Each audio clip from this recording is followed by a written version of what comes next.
Shine তাকে নিয়ে গেলেন, সেখানে নিয়ে যে তাদের সাথে কি কথা হয়েছে এবং কারা বেনিফিশিয়ারি, রাজনৈতিকভাবে কারা বেনিফিশিয়ারি, আর্থিকভাবে কারা বেনিফিশিয়ারি, সেইগুলি আমরা মনে করি হত্যাকাণ্ডের যে মোটিভটা অবশ্যই আছে, সুনির্দিষ্ট মোটিভটা তো এখনো আমরা সঠিকভাবে বলতে পারছি না।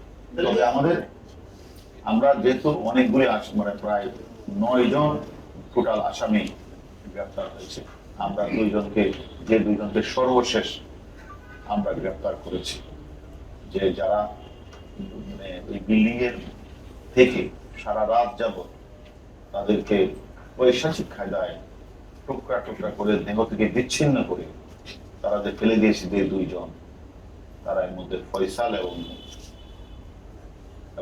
মুস্তাফিজ, তারা আমাদের কাছে গ্রেপ্তার হয়েছে। আমরা 10 দিনের রিমান্ড প্রার্থনা করেছি এবং সে প্রাথমিকভাবে সই স্বীকার করেছে। তারপরেও আপনারা যে যে প্রশ্নগুলি করেছেন সেগুলি তাদের কাছে জানতে চাইব এবং জানার পরে পরবর্তী আপনাদের জানাবো।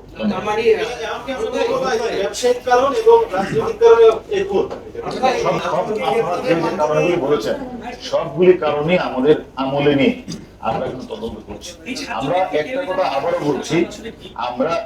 আবারও বলছি, যে আমরা মানে সবগুলি কারণে খতিয়ে দেখছি এবং আমরা রিমান্ডে এনে পুঙ্খানুপুঙ্খ এদেরকেও জিজ্ঞাসাবাদ করব।